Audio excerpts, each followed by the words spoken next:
The Third Great War may have ended, but the time of scheming is far from over. After successfully fleeing from Russia and securing their own safety, the proselyte and Yuri contacted each other regarding their next move. To the proselyte's surprise, Yuri considers the alliance between the PRC and the Pacific Front, which he had previously believed to be a one-sided occupation by China, as a threat more perilous than any other at the moment. This bold move between the PRC and the Pacific Front is so devious that even Yuri did not foresee it, and it has led him to question whether he had made the right choice masking the perceived fall of Japan to the rest of the allied nations for so long.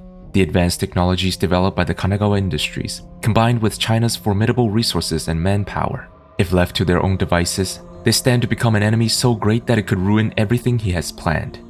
Ironic it is, however, that even a bond as strong as this can have weak links, and upon further investigation, it became apparent to Yuri that the unholy alliance is not as simple as it seems. As part of their treaty, the Pacific Front had negotiated South Korea's guaranteed independence and safety with the PRC. In this divided Korea, the North remains supported by China, while the South, aligned with the Pacific Front, are spared from the threat of occupation that had ravaged their Japanese neighbors. Quite the puzzling arrangement indeed, and Yuri surmised from it that the Pacific Front is not as united as he had believed. The non-aggression pact in Korea aside, some continue to oppose China's role in Japan despite the treaty, and the allegiance of those still scavenging the US corpse is anyone's guess at this point. Such a tangled mess the Pacific Front is, fractured yet somehow still whole. But that is a matter for a different day. For now, the delicate balance on the Korean peninsula will serve as the perfect catalyst for chaos. Despite the non-aggression pact, the Korean DMZ is as tense as ever given their history. All it will take to ignite a giant war here is a single spark, a stealth mission, quick and quiet, to sabotage the facilities of both the North and the South, carried out by only a select few. Luckily, Yuri has the perfect soldiers for this task. As gratitude for rescuing him in Guantanamo Bay, Rashidi has now come out in full support of Yuri and has nominated 2 of his best warriors for this operation.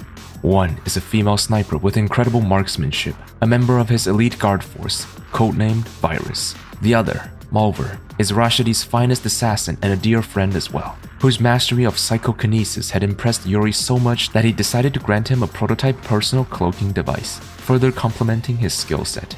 A much-needed upgrade for this mission as well, as the North Korean base is packed with patrolling soldiers and terror drones, in stark contrast to the relatively vacant South Korean side. Slipping through the heavily guarded roads, the two successfully contacted a Psychor trooper hiding in the North Korean base. We are being attacked! No! Only I will hear their screams. With their varied skill set, the trio easily destroyed the airbase and radar dish in the area.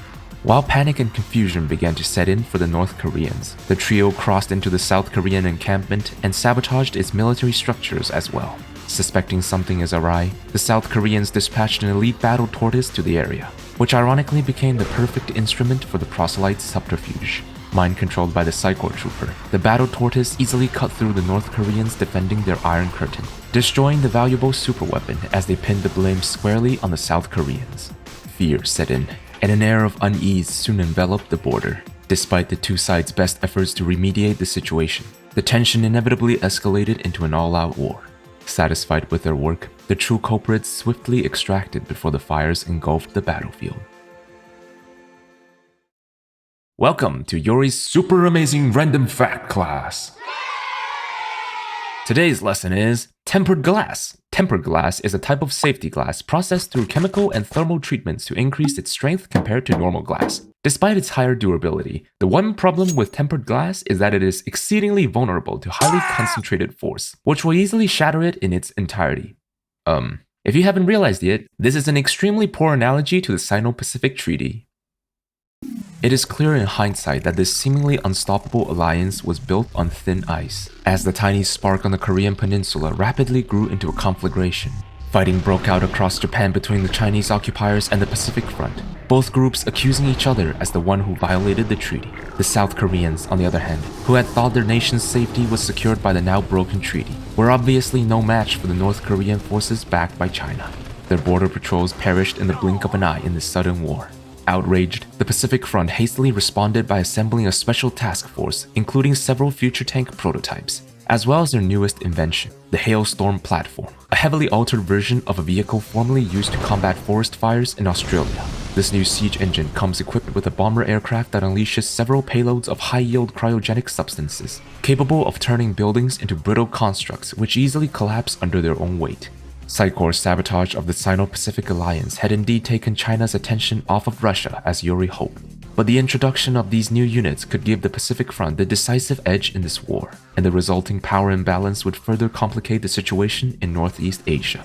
Countless new variables would then be introduced, and that, even for Yuri, who usually thrives in such chaos, is too much. The South Koreans must be weakened. Fortunately, this handful of Hailstorm prototypes were barely rushed out in time for the front lines. A single ambush would be able to take them all down and cause a significant setback to the weapon's completion.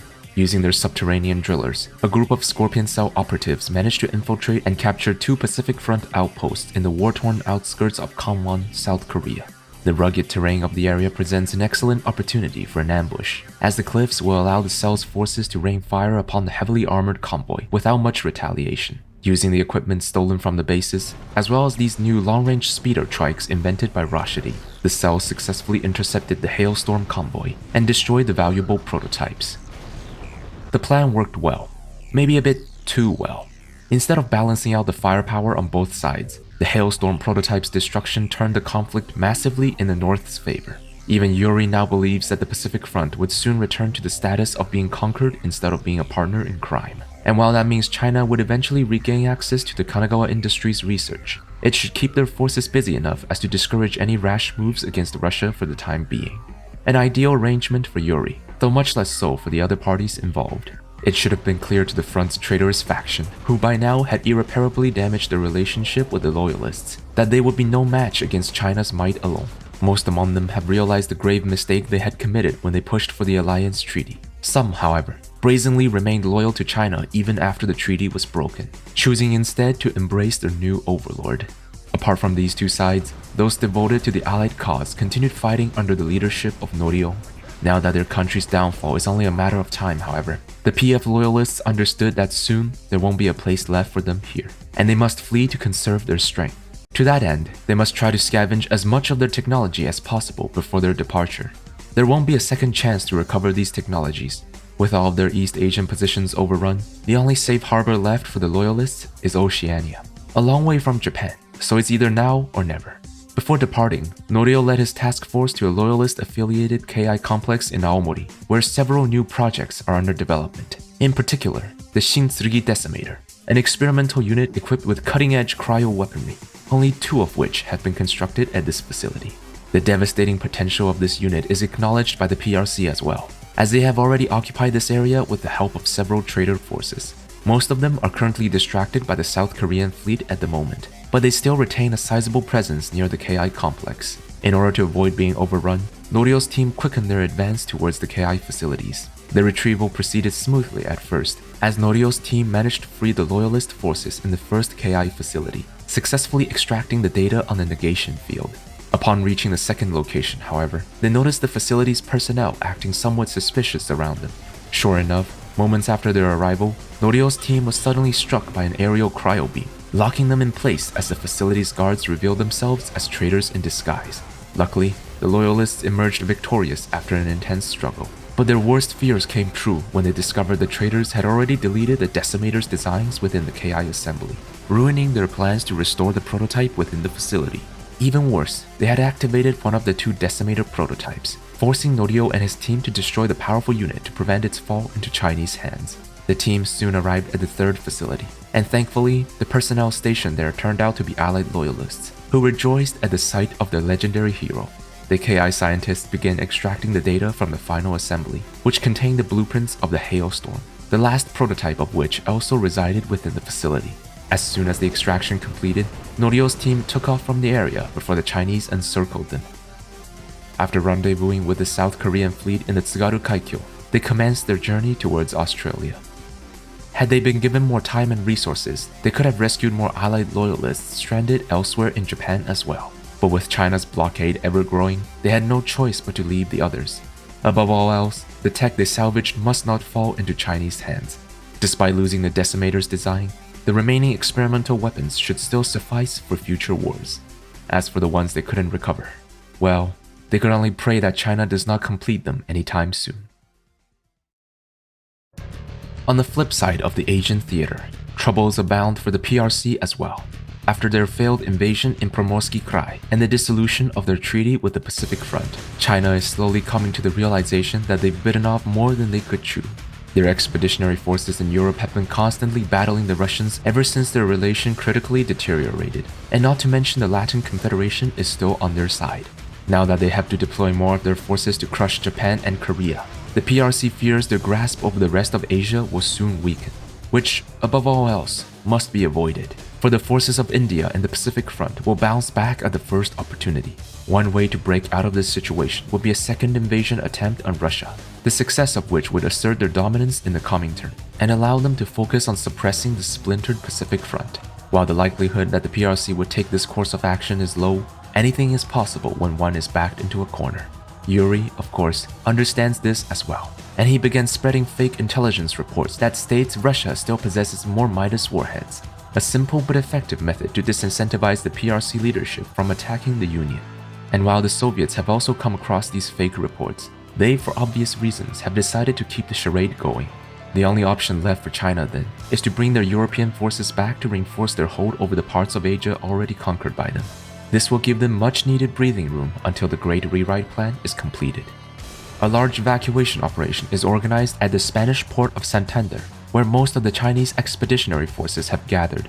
Since shorter routes such as the Suez Canal are blocked by Russia, their only option back home is to move along the relatively safe African coasts and into the Indian Ocean. The Russians followed closely behind the Chinese, however, some of them even hidden among the retreating convoy. The outer defenses were soon overrun, and the Confederation's pincer movement further accelerated their advance. Thanks to the skilled Chinese general commanding this operation, though, most of their troops still managed to board the Zubr transports. The few teams that stayed behind to protect the evacuation process, however, were unfortunately captured by the pursuing Soviets. The Confederation's navy joined the hunt as well, setting up an ambush on the ocean and trapping some of the retreating Chinese troops on the Canary Islands. Nevertheless, enough of the expeditionary forces returned home safely for China to consolidate their positions against any outside threats. But they weren't the sole benefactor of this struggle. While Russia was busy dealing with the Chinese evacuees, Yuri and the proselyte had returned to the place that started it all, the Leninsk Cosmodrome in Kazakhstan. It is here where their subterfuge began, and it is from this place where Yuri will obtain the final piece required for his rise to power: the Russian space rocket engines. Far from a clandestine operation, this heist would be the first time the Psi Corps faced the Soviet Union in a head-on confrontation, which was once upon a time an unthinkable idea. But Yuri no longer feared that prospect, for he has come far since then, and under the moonlight's veil, he has filled his court with talented individuals loyal to his cause. With the Comintern focused on infighting, and the Soviet general back to their usual base of operations in America, now would be the opportune moment to execute this raid, and who better to do the honors than the proselyte? A significant amount of Psi Corps forces descended upon the primary rocket facility, blitzing through its defenders in a matter of minutes. Their sudden appearance caught the Russian guards by surprise, but the presence of Lasher tanks and Psi Corps troopers quickly alerted them to the culprit behind this attack. The High Command was swiftly informed of the situation's severity, and all Russian assets within the region rushed to the area as fast as they could. An attack on such a remote location is clearly not anticipated by the Russians, though, and it would take long before the bulk of their reinforcements arrived. On the contrary, the proselyte received a constant slew of fresh troops, and numerous Scorpion Cell forces arrived for support as well. With limited time, they began attacking the other facilities containing the launch bays, hoping to extract the technologies within. The Russians quickly surmised that their enemy is after the cosmodromes, and constructed an Iron Curtain device to shield the rockets. A nuke silo is hastily erected by them as well, hoping that it would distract the attackers until aid arrived. The sheer number of their forces, however, allowed the proselyte to easily overpower the meager defenders, and they began extracting the rocket engines one after another. Unable to prevent the Psi Corps from capturing the rockets, the Russians instead attempted to destroy them before the extraction completed. Their efforts would prove futile, as the Barillos and demolition trucks they sent were effortlessly stopped by their mind-controlling foes. Their powerful Wolfhounds and Kirovs fared no better, and were shredded to bits by the proselytes' Gatling tanks. Before long, the extraction was completed, and the Psi Corps fled the scene before the main Russian backup arrived. For his masterful display of tactics, the proselyte was once again commended by Yuri, who expressed reassurance to the former that the days of hiding will soon be over. And with that, the first act of this tale comes to an end, and a new global stalemate is once again formed. The Allied remnants, the Soviet Union, the PRC, the Pacific Front, and many, many other actors, each a force to be reckoned with, yet none of them with the ability to take it all. A delicate balance, and the perfect seedbed for Yuri's new empire to flourish. What followed after was 2 years of moderate peace and quiet. While the Soviets consolidated their hold over most of Europe, skirmishes continued to break out sporadically between the French rebels and their occupiers. The Sino-Russian conflict had weakened the Soviet naval strength in the country, allowing the rebels to lock down their remaining port cities with the help of a few Trident battleships. With the support of the US remnants, they managed to regain some territories along the Mediterranean Sea. The Soviets' dominance in land warfare remained unchallenged, however, and they were unable to hold any retaken territories inland for long. After failing to prevent the Confederation from retaking their napalm supplies in Montpellier, their offensives quickly died down in favor of fortifying their existing positions. Under the protection of the Gladius network and their naval fleets, the Allies isolated on the British Isles welcomed the respite they had earned from the war. The loss of access to global communication tools like the Mercury network made it difficult to reach forces in faraway lands like Australia and Alaska. For now, they're on their own. While the KI affiliates left in Japan were forced to collaborate with China, their overseas divisions merged with the Science Tech and formed a new joint venture organization, henceforth known as Future Tech.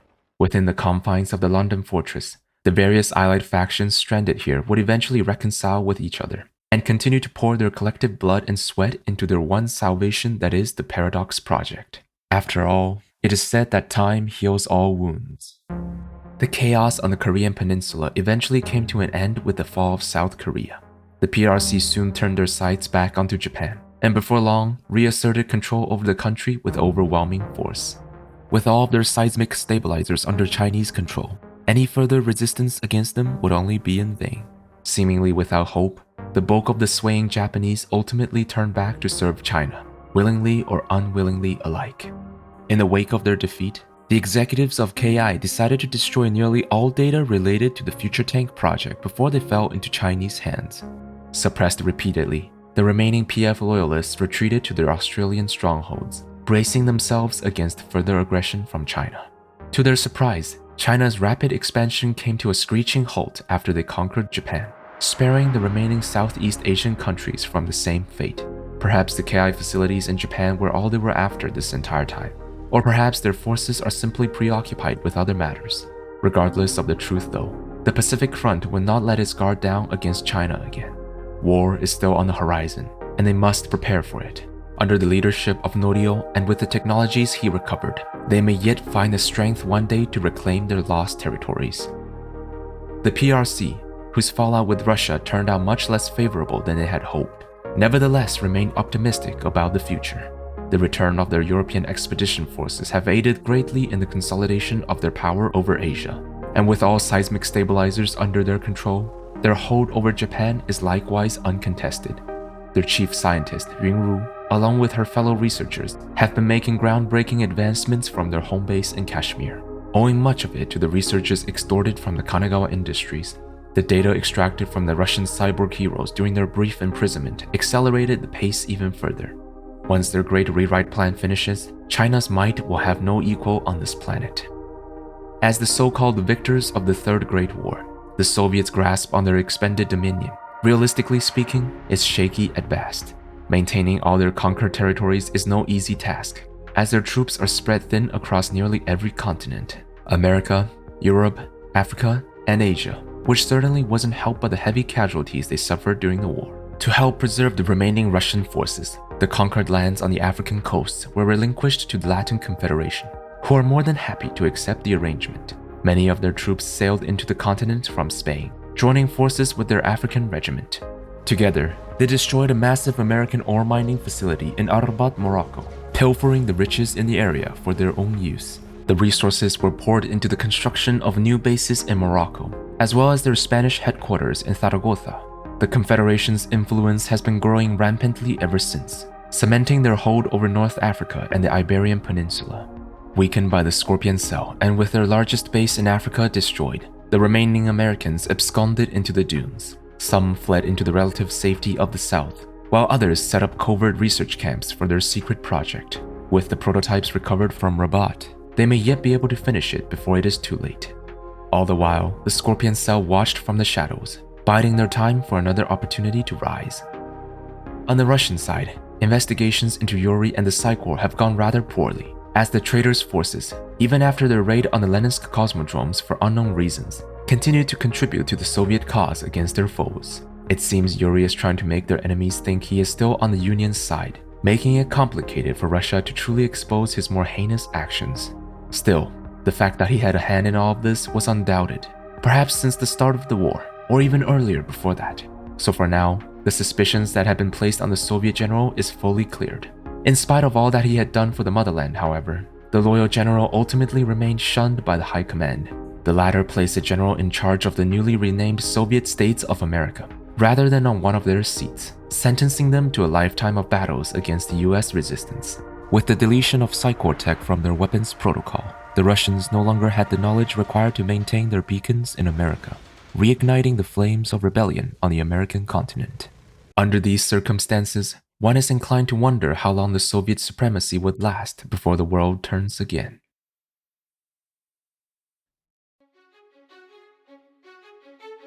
There is one other thing that we must discuss before turning to the next chapter. A singular event, seemingly minute at the time of its occurrence, but in hindsight, gave birth to something that would define the coming future. During their brief cooperation with Yuri, the PRC leadership had discovered the existence of a Tibetan girl who exhibited unusual psychic traits. As per their agreement, the girl was to be delivered into the hands of the Psychor. The psychic beacon incident and the ensuing war with Russia, however, had postponed that deal indefinitely. Believing that Yuri is still on Russia's side, the PRC was naturally incentivized to uncover more about his psychic powers to prepare possible countermeasures. It was then when they remembered the aforementioned psychic, who had already been retrieved by Yunru at this point. Eager to study the psychic, the young scientist was granted permission to bring the girl back with her to the Kashmiri research base. There is no way, of course, that Yuri is going to let this slide, for he has a grander purpose in store for the girl.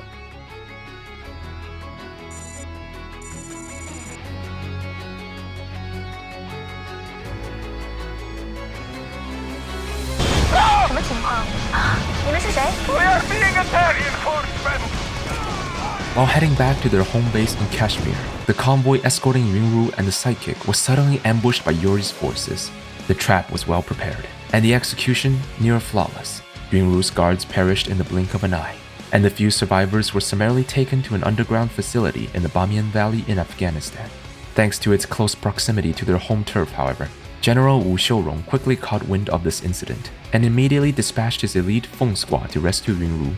Following the traces left at the ambush site, the team soon pinpointed the location of the complex and launched a surprise raid, hoping to bring a swift end to the operation. It was only once they entered, however, did they truly begin to grasp the horrid nature of the underground facility. Soldiers and unknown equipment filled the passageways, and ghastly-looking creatures lay by their feet. Beyond them stood two reactors, seemingly drawing energy from the entities contained within. From its denizens to even the facility itself, the eerie ambience soon engulfed Feng Squad, and the enormity of the place only served to reinforce that feeling. Fortunately, the rescue team didn't have to look far before finding Yunru, who was found imprisoned alongside several high-ranking officers from various factions around the world. Their presence further confused the team as to whom the perpetrators could be, but there are no doubt people with great influence across the globe. Before the team could come to a conclusion, they noticed a group of enemy soldiers entering the facility from the same entrance they had used, meaning they've already surrounded the exit, cutting off the possibility of a quick retreat. This development ironically turned out in Yunru's favor, however, for she had deemed the facility important enough that it must be investigated to its fullest extent. She informed her rescuers that she'd been brought in from a different entrance, which has a big lab near it, meaning they could kill two birds with one stone. Without a second choice, the team was convinced to venture deeper into the complex to look for another way out. With just a few steps in, the team came upon more of these bioreactors, and they quickly realized the entire facility was being powered by such inhumane generators. And even that was just the tip of the iceberg for the unethical atrocities they were about to witness. Aside from the usual cohort of soldiers and unknown equipment, The team was also assaulted by these blow ticks, quadrupedal biomechanical organisms that carried small blobs of toxins on their back. What's more horrifying are these tough-skinned brutes, seemingly mutated using the same type of gas released by the mines found within the facility. These physically enhanced soldiers burst forth from their biotanks, charging blindly into their enemies' gunfire without care. What they gained in raw strength, however, they seem to have paid for in intelligence, and their restriction to melee attacks put them at a disadvantage against the varied skill set of Feng Squad. Be that as it may, their unprecedented savagery nevertheless put a dent on the team's psyche. Still reeling from the encounter, the team quickly sought out provisions stored inside the facility, even finding many weapons of Allied and Soviet origins in the process. These supplies were stored in containers that bore a marking similar to Yuri's personal insignia, leading them to suspect that Psychor, and by extension, Russia, operated this facility. As they delved further in, they freed many Allied and Soviet prisoners, who reported that a number of civilians were being locked up here as well. Some were cloned, and subsequently transformed into the aforementioned brutes. Others were sent into the grinder, to be recycled as raw resources. The team was initially shocked that Russia had been conducting such horrifying experiments, but Yuri quickly refuted that idea, citing the Russians imprisoned here as contradictory evidence. The mystery is slowly starting to unfold, but they still need more information to see the full picture. Aside from bioengineered terrors, the team also came across these curious-looking aircrafts, their designs neither aerodynamic nor compatible with conventional jet engines. Desperately trying to learn more about the work being done here, Yuri quickly rushed to the data terminals they had encountered. Although most of the research had been deleted by enemy technicians, Yuri was still able to gain a glimpse into some of their projects. Designs for magnetic weaponry of various sizes, deadly toxin-based projectiles, genetic mutations, stealth generators augmented with psychic illusions, as well as various psi-enhancing drugs. Each of them a foray into some of the most uncharted scientific fields. Even Yuri could only gawk at the technological advancements on display here.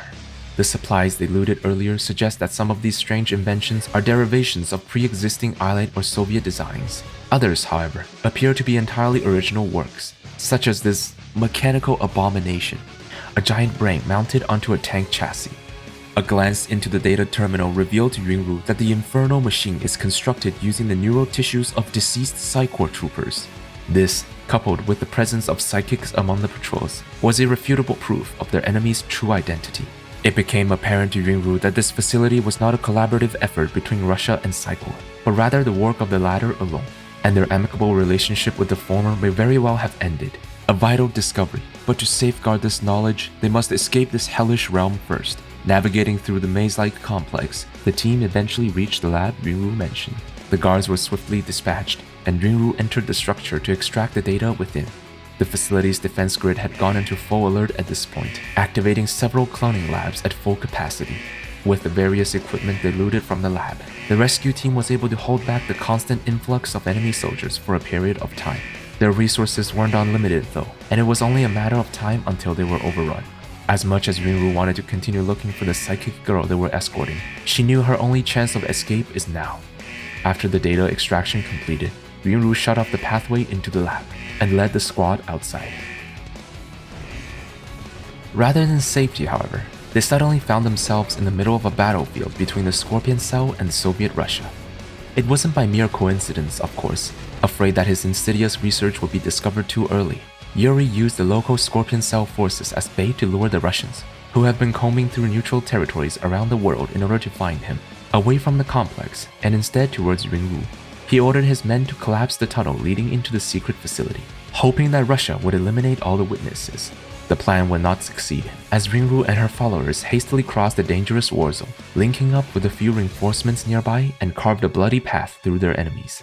Finally noticing the presence of Yuri, the Russians quickly called more forces in to try to take down their enemy's chief scientist. Before the main Soviet armor battalion could arrive, however, Yuri was escorted across the bridge behind the Russian base, which was then detonated, cutting off their pursuers. The scientist was soon returned to safety, though to her lament, she never managed to learn what happened to that psychic girl she was escorting. After safely arriving back in China, Yuri immediately contacted the top brass and reported her discoveries. Based on the developmental maturity of the technologies she had witnessed, Yuri surmised that Psychor's advancements were already leaps and bounds beyond what they previously believed, and the Chinese intelligence web barely caught any wind of it. The fact that it was exposed so early to Yunru was a mere fluke. This thought alone made her believe that whatever Yuri is planning, he was already 5, nay, 10 steps ahead of everyone else involved. He must be dealt with immediately, no matter the risks. Rather than taking her concerns seriously, however, the PRC leadership simply dismissed the notion. The biggest takeaway in this incident, to them, is that Yuri's betrayal meant an easier time for revenge on the Russians. Besides that, he and his circus freaks were no more than a benign tumor. Yunru was soon sent back to the Kashmiri base, this time with a bigger escort, in order to continue her development of new cybernetic weapons, rather than focus on Yuri. It is sad, really. The leadership's single-minded rivalry with Russia has blinded them to the true enemy, and it disappointed Yunru, who never really had much goodwill with them in the first place. On some level, this behavior is to be expected of the people who forced her into military service. They never understood, nor did they ever care for her, so she kept her head down and got back to work. Not long after, Yunru was secretly contacted by Malver, who had some questions regarding the Scorpion Cell presence during the Bamiyan incident. After exchanging information, Malver realized that not only were the Cell's soldiers sent in as bait by Yuri, they were also used as test subjects in Psycor's unethical experiments without his or Rashidi's knowledge. Whatever the reasoning, the fact that Yuri had done this speaks volumes about his character and what he really considers the Cell to be, a tool, not an ally. Malver reported what he had learned to Rashidi, but the latter was not fully convinced that Yuri, who had chosen not to abandon him in Guantanamo Bay, would do this to his followers. Even if he did believe otherwise, Rashidi was already neck-deep in Yuri's schemes at this point. There was no easy way to pull out of this mutually beneficial collaboration unscathed, only to keep kicking the can down the road. Still, his close friend's words had planted a seed of doubt inside the Cell's leader, who since began growing wary of Yuri's true goals. If there's one advantage he has over the great leader, it's his network of affiliates in Asia. Perhaps that's where his contingency plans will start. On the other hand, the notion that Yuri cared little for even those who followed him has further cemented Yunru's belief that he is an enemy greater than ever. What she had seen back there was pure, unadulterated evil, and if left to fester, would consume the entire world. She'll continue to warn the leadership and pray that they would one day listen to her pleas. But what if they don't? The knowledge would then be her burden alone, and if she doesn't do something, all will be lost. Even if she wanted to, though, what could she really accomplish by herself? A genius scientist, sure, but Yunru's no respected commander. Aside from those at the Kashmiri home base, not many can be considered truly loyal to her. The Feng Squad? Sure. They've witnessed the same thing she did. Maybe they can be persuaded to follow her. The high-profile prisoners she rescued from Yuri's facilities? Some of them were Chinese, and as those who'd seen Yuri's tyranny firsthand, surely they would share her concerns. Beyond that, she'd been serving in the Chinese military for a number of years already, and many of its great generals owe theirs and their subordinates' lives to her inventions, so there are connections she could leverage to recruit more followers. As colleagues in the field of scientific endeavors, perhaps the like-minded individuals in Japan's KI facilities would be interested in working with her as well. While some of them willingly served China, most were forced to cooperate with the leadership under harsh conditions, which is especially true for those who were formerly part of the pro-China faction. Extending an olive branch to them in these trying times could prove beneficial to securing their future loyalty. But even that is nowhere near enough. If Yunru wants to change the future, then that change must begin with herself. No longer just a scientist, but a leader as well. It'll take time, all of this, but it must be done. She only prays that she won't be too late.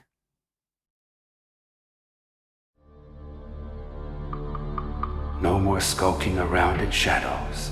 No more futilely pulling strings. Soon, we will have the power to make our vision not only overt, but a reality. From henceforth, we shall be known as the Epsilon. Mankind's future shall be ours to command and conquer.